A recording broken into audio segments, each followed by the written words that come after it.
À mon 3, tu vas te positionner en observatrice, uniquement en observatrice.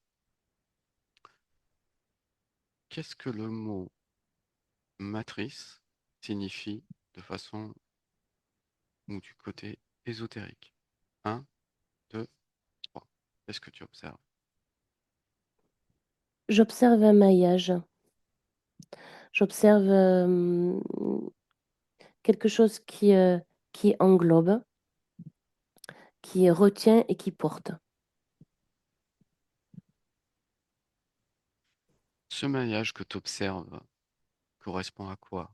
À un espace-temps? Ça correspond au mot matrice.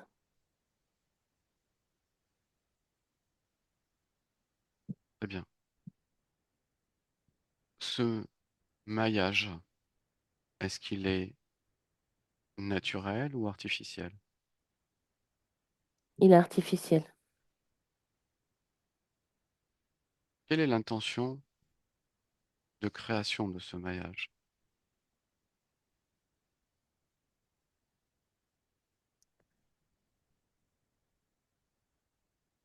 Ce que je perçois tout de suite, c'est le terme expérimentation, euh, le terme laboratoire. Comme si cette matrice était un gigantesque système d'expérience et d'expérimentation.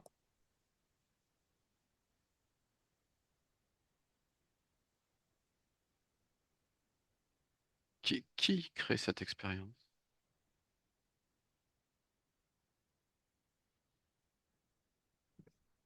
Alors, ce que je perçois, c'est qu'il y a des, euh, des consciences à l'intérieur de ce maillage qui créent des expériences qui peuvent être individuelles ou qui parfois peuvent être collectives.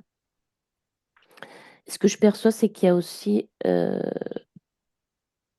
d'autres d'autres êtres, d'autres consciences qui sont aux commandes de cette matrice, qui créent une expérience plus globale, un système plus global qui est, euh, qui est à la fois général avec quelques disparités parfois, mais qui est quand même assez global pour l'ensemble des consciences qui sont à l'intérieur de ce maillage. Les consciences qui sont à l'intérieur et qui, quelque part, créent aussi, participent à cette expérience, est-ce que c'est des consciences humaines? Alors, il y a des consciences humaines, oui. Il y a il y a des consciences humaines libres et il y a des consciences humaines interférées. Je vois aussi d'autres consciences exogènes qui sont dans cette matrice et qui expérimentent aussi, mais qui expérimentent à travers des consciences humaines, ou qui expérimentent à un niveau plus global où en dessous, il y a plusieurs consciences humaines et plusieurs interférents. Ça fait comme une pyramide. Et ceux qui chapeautent le tout dans la globalité, eux, ces consciences-là, elles sont de quel type?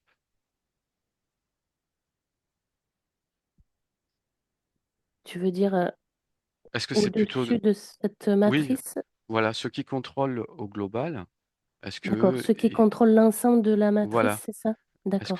Est-ce que là, tu vois des humains? Non, non, non. Aucun humain. Je vois quatre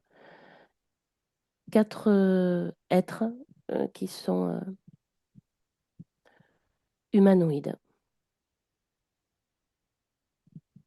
Ok. Est-ce que les consciences qui sont dans cette matrice, qui expérimentent la matrice, est-ce qu'elles ont été libres de faire cette expérience? Certaines oui et d'autres non. Certaines ont décidé librement de faire une expérience dans une matrice contrôlée et certaines ne l'ont pas décidé. C'est un choix d'un système interférent pour une expérimentation particulière à leur propre bénéfice. Alors justement, qu'est-ce qui fait la différence entre une conscience libre dans cette matrice et une conscience interférée?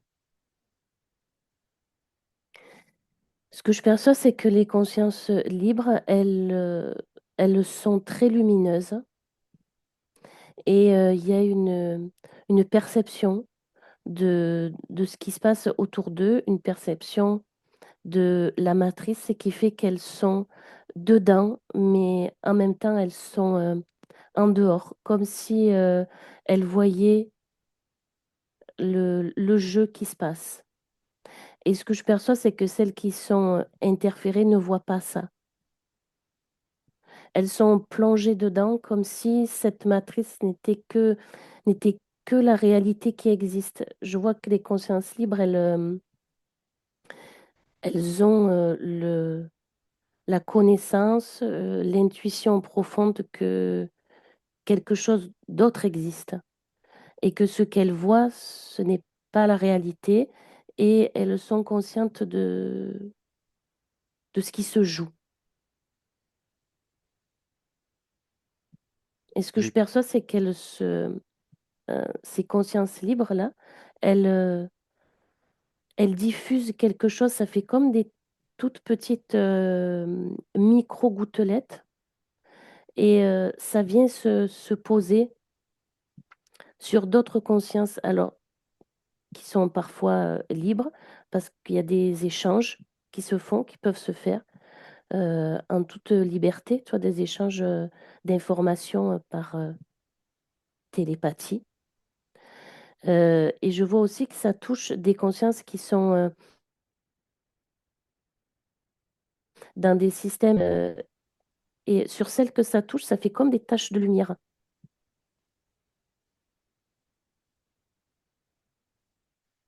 Quel est le but pour les consciences libres de participer à cette expérience? Quel est le but de cette expérience? Une expérience. Et ce que je perçois aussi, c'est qu'il y a...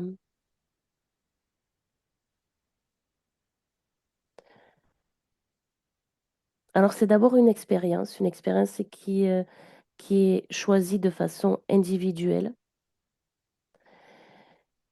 Et puis, il y a une expérience qui est vue à un niveau plus, plus collectif après. Il y a comme une volonté d'élever, d'élévation de fréquence.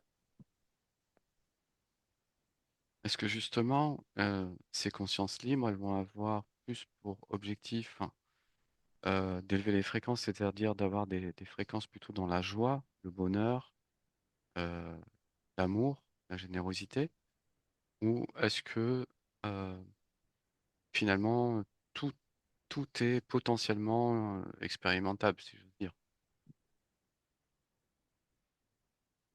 Alors, ce que je perçois, c'est qu'il y a il y a des consciences libres qui, au départ, viennent expérimenter un système contrôlant et qui, par la suite, ce que je perçois, c'est que pour ces consciences-là, pour ces consciences libres-là, c'est comme s'il y avait une évolution à vouloir finalement euh, expanser toutes ces belles fréquences et tout ce que elles perçoivent comme un jeu, l'expanser autour d'elles pour que ça touche d'autres consciences.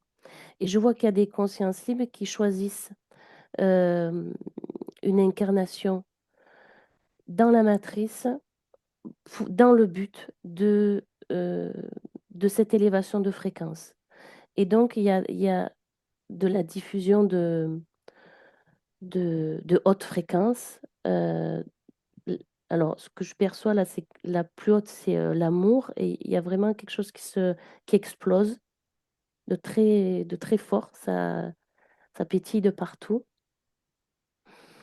Et, euh, et le but, c'est d'expanser ces fréquences et de,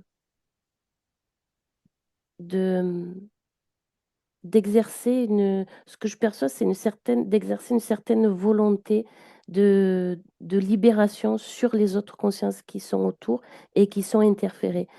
Il y a cette volonté-là de, de libération chez certaines de ces consciences libres qui s'incarnent pour ça. D'autres consciences libres n'ont pas cette volonté? D'autres consciences libres, alors ce que je perçois, c'est que c'est peu de consciences libres qui n'ont pas cette volonté, mais il y en a. C'est une expérience individuelle d'un système de contrôle. Mais à un moment donné, certaines de ces consciences libres qui ont fait ce choix d'expérimentation individuelle, certaines d'entre elles euh, se tournent vers une expansion plus globale pour les consciences qui les entourent. Il reste vraiment très très peu de consciences qui ne font qu'une expérience individuelle d'un système de contrôle, de façon libre. Bien. Et sur les consciences qui sont interférées, euh, déjà, est-ce qu'elles ont conscience d'être interférées ou pas du tout? Non. Et justement, quel est le but de ces interférences? Pourquoi elles sont interférées? Il y a diverses choses. Il y a un but d'expérimentation que ces interférences ne peuvent pas faire. Donc il y a comme une logique de conscience humaine qui sert de pantin. Il y a une logique aussi de nourriture. Euh, ce que je perçois là, c'est que les consciences humaines, par les interférents, ce que je perçois dans la majorité de ce que je ressens là, c'est utilisé comme des pions pour soit faire des expérimentations que les interférents ne peuvent pas faire dans la matière et qui leur sert à des buts de compréhension. Euh, et il y a toute une partie aussi de récupération de nourriture et de carburant. Pour ce que je perçois, c'est pour continuer à exister.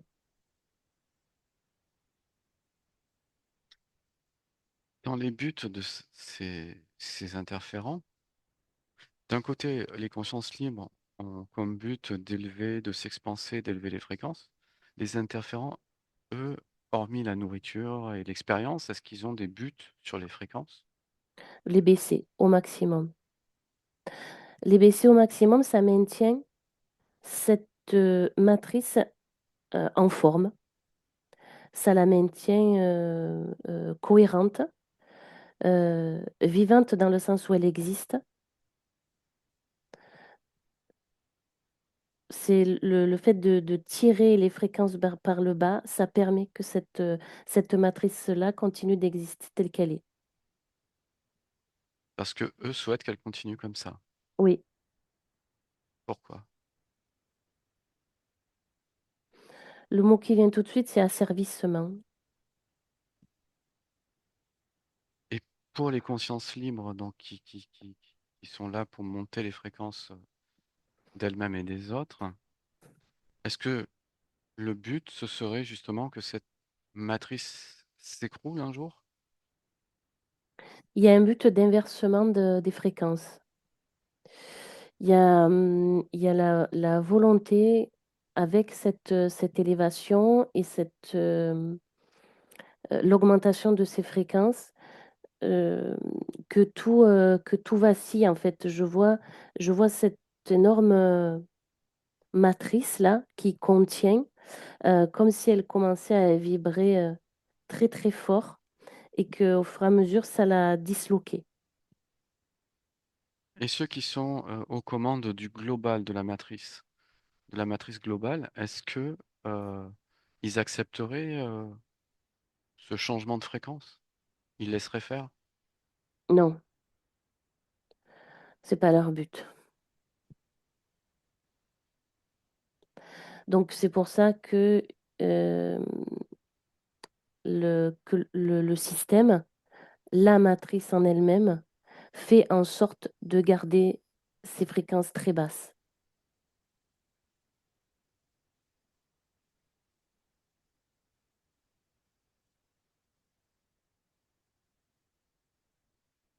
Ce réseau de conscience libre que tu vois, ces intercommunications entre les consciences libres, il est en expansion. Oui, Donc si cette expansion continue, au bout d'un certain temps, il y aura une possibilité de basculer et de faire basculer ces fréquences globales de la matrice. oui. Alors ce que je perçois, c'est que dans cette matrice, il peut y avoir des basculements de lignes de temps pour des lignes de temps qui sont plus bénéfiques. Mais ça, en fait, pour ceux qui sont aux commandes, on va dire, de cette grande matrice, c'est une goutte d'eau. Ça n'a pas réellement une, une grande importance parce que ce n'est pas encore assez suffisant. Donc, ils gardent l'œil là-dessus, mais il y a plus ou moins un laisser-faire parce que c'est encore très minoritaire. Euh, Par contre, ce que je perçois, c'est qu'il faut énormément de conscience libre pour que cette matrice commence à se disloquer. Si tu observes cette matrice, tu vois combien de lignes de temps? Un chiffre qui te vient maintenant, là. 8. Et sur ces 8 lignes de temps, euh, est-ce qu'il y en a où il y a une bascule? 4. Donc c'est quand même 50-50.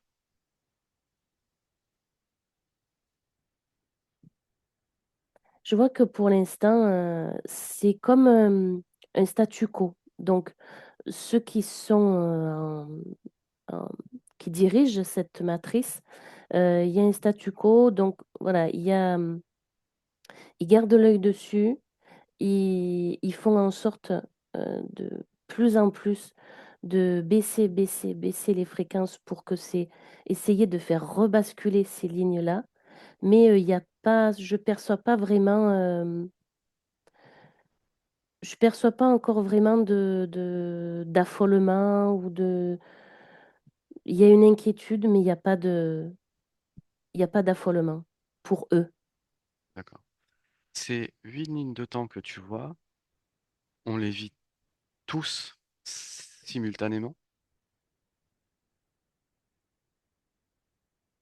Il y a des consciences qui sont bloquées sur des lignes de temps négatives.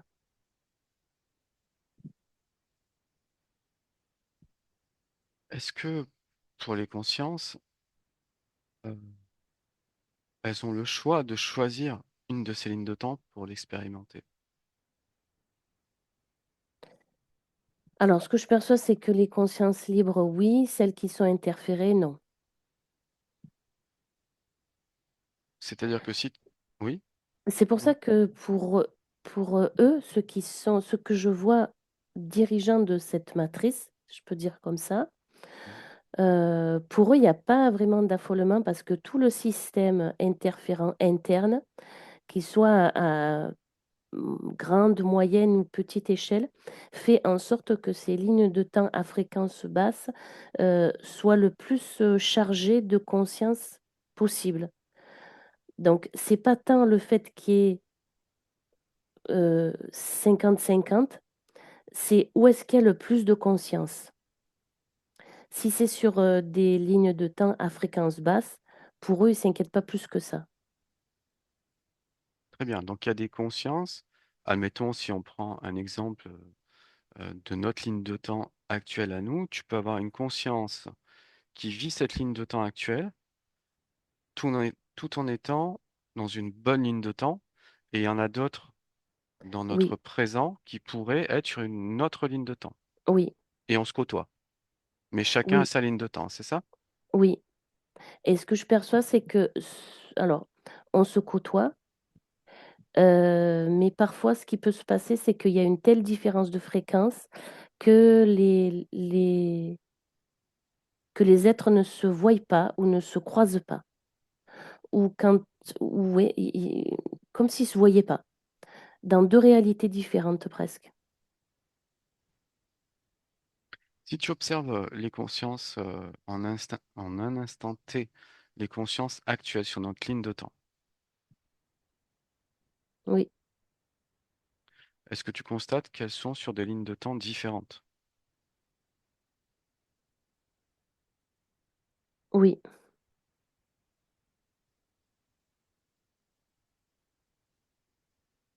Et parfois, on peut se croiser sans se voir, c'est ça? oui. C'est dû à une différence de fréquence. Mm. Donc en fait, dans un même endroit physique, un même temps, il Oui, peut y avoir des personnes libres qui sont heureuses et qui vivent des choses qui élèvent leur fréquence, et d'autres personnes qui vivent des choses qui baissent leur fréquence. oui, Dans un même endroit géographique, une même planète, un instant T, à une même année. oui. Là, j'observe un endroit physique Mhm. euh, où il y a plein de personnes. C'est une ville. Un parc dans une ville, c'est très grand, très très grand. Et ce que je perçois, c'est que il y a des telles différences de fréquence que chaque conscience, à un instant T, vit euh, la même chose de façon différente. Il y a une perception différente de la réalité. Que l'on soit dans des fréquences plus libres ou dans des fréquences très basses et contrôlées. Il y a vraiment une disparité de vision de la réalité. C'est cette différence-là de vision de la réalité qui est due à ces différences de fréquences qui fait que dans le physique, certaines personnes ne se rencontrent jamais, certaines personnes ne se voient pas. Physiquement, je veux dire, il y a une difficulté de perception visuelle, du coup, de fait de ces fréquences trop disparates parfois. Et c'est,